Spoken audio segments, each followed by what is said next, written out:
Paulus se brief aan die Romeine.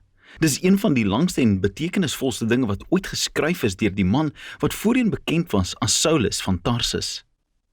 Hy was 'n Joodse rabbi wat aan 'n groep behoort het, bekend as die Fariseërs. En hy was passievol en toegewyd aan die Torah van Moses en die tradisies van Israel. En hy het Jesus en sy volgelinge as 'n bedreiging beskou. Maar toe het hy 'n radikale ontmoeting met die opgestane Jesus gehad, wat hom as 'n apostel aangestel het, soos 'n amptelike verteenwoordiger in die wêreld van die nie-Joodse mense, wat ook onbesnedenis in die Bybel genoem word. En so word hy toe op sy Romeinse naam Paulus genoem, en hy begin reg oor die antieke Romeinse ryk reis om mense van die opgestane koning Jesus te vertel. En dan het hy sy volgelinge deel gemaak van hierdie nuwe gemeenskappe wat kerke genoem word. En Paulus sou af en toe briewe skryf aan hierdie nuwe Jesus gemeenskappe om hulle te help om hulle geloof te koester of om vrae te beantwoord. En die boek van Romeine is een hiervan. Dit is eintlik taamlik laat in sy loopbaan geskryf.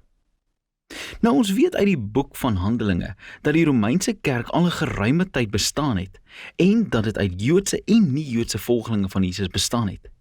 Maar op 'n sekere stadium het die Romeinse keiser Claudius al die Joodse mense uit Rome verban.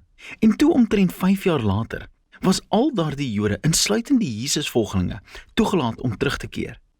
En toe hulle terugkom, vind hulle 'n kerk wat baie nie-Joods in gewoonte en praktyk geraak het.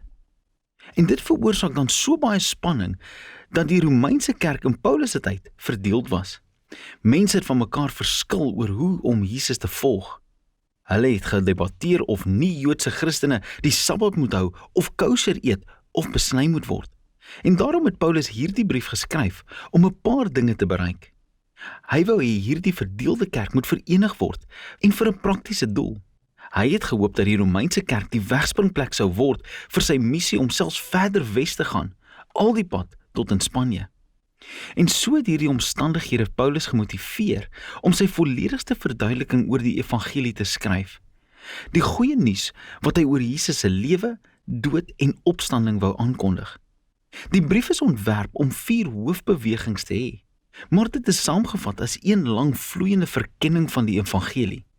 Die evangelie, sê Paulus, openbaar ten eerste God se regverdigheid en dan skep dit ook 'n nuwe mensdom wat God se belofte aan Israel vervul. En dis hierdie evangelie wat die kerk sou verenig. In hierdie video gaan ons net die idees in hoofstuk 1 tot 4 verken. So Paulus begin homself bekend te stel as 'n apostel wat deur God aangestel is om die evangelie van Jesus te versprei.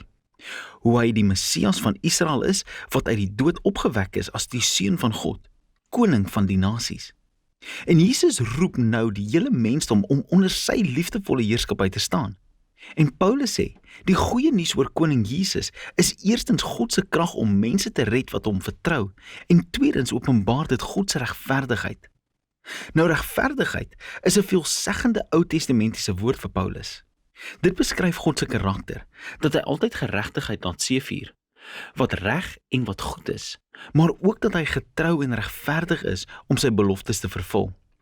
En Paulus sê dat die verhaal van Jesus wys hoe God beide hierdie dinge gedoen het. Maar hoe? Wel, hy begin eers met 'n lang kreatiewe vertelling van Genesis hoofstuk 3 tot 11. Hy vertel hoe die hele nie-Joodse wêreld, al die nasies, vasgevang geraak het in 'n groef van sonde en selfsug.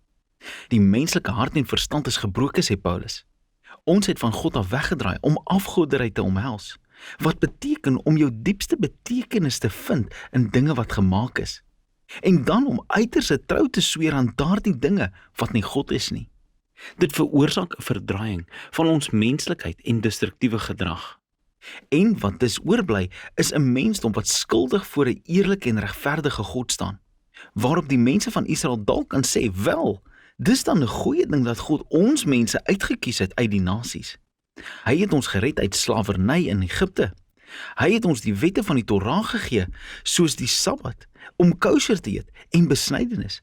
En al hierdie dinge saam wys ons hoe om as God se heilige mense te lewe.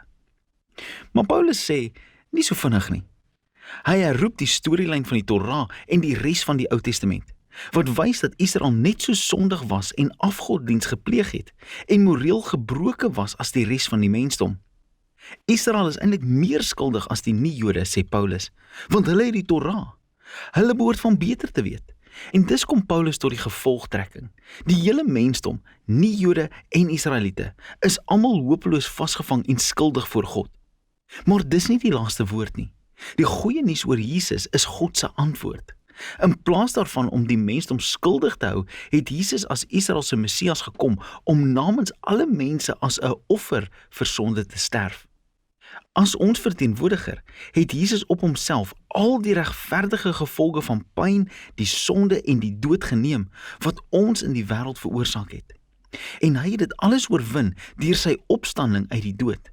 Dis sy nuwe opstandingslewe wat hy aan ander beskikbaar stel. Jesus het geword wat ons is, sodat ons kan word wat hy is.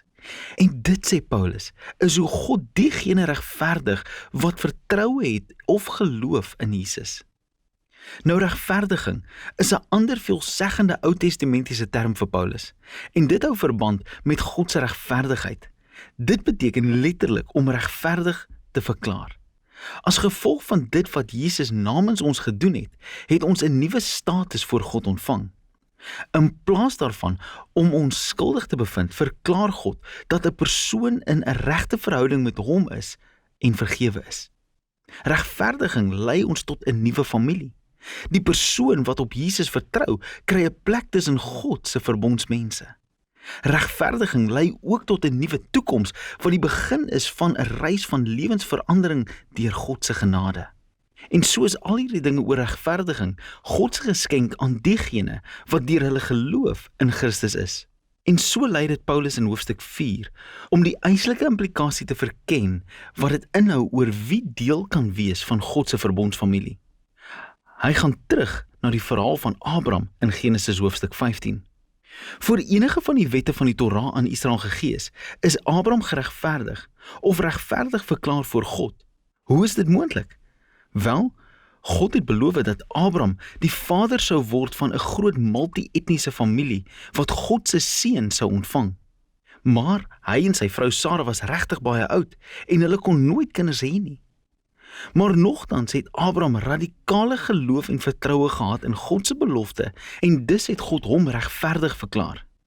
En dus sê Paulus, nou het Abraham die vader van God se nuwe verbondsfamilie geword en dit is besig om reg oor die wêreld te versprei. Dit bestaan uit Jode en nie-Jode wat dieselfde tipe geloof en vertroue het in die een wat God se belofte aan Abraham vervul het, Jesus die Messias. So laat ons bietjie stil staan en Paulus se hoofidees hier in hoofstuk 1 tot 4 opsom, want hulle is die fondasie waarmee jy die res van die brief kan verstaan. Die ganse mensdom is vasgevang in sonde en moet gered word. Daardie redding gaan egter nie plaasvind deur mense wat probeer om die wette van die Torah te gehoorsaam nie. Dis eerder God se regverdige karakter wat gemaak het dat hy die wêreld red deur die dood en opstanding van Jesus. Sodat hy daardie multi-etniese familie van Abraham wat op geloof gebaseer is, as sy eie nuwe verbondsmense kon skep.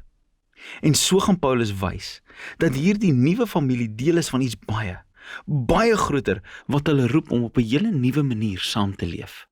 Maar dit gaan alles gewortel wees in hierdie kernidees wat in hoofstuk 1 tot 4 verken word van Paulus se brief aan die Romeine.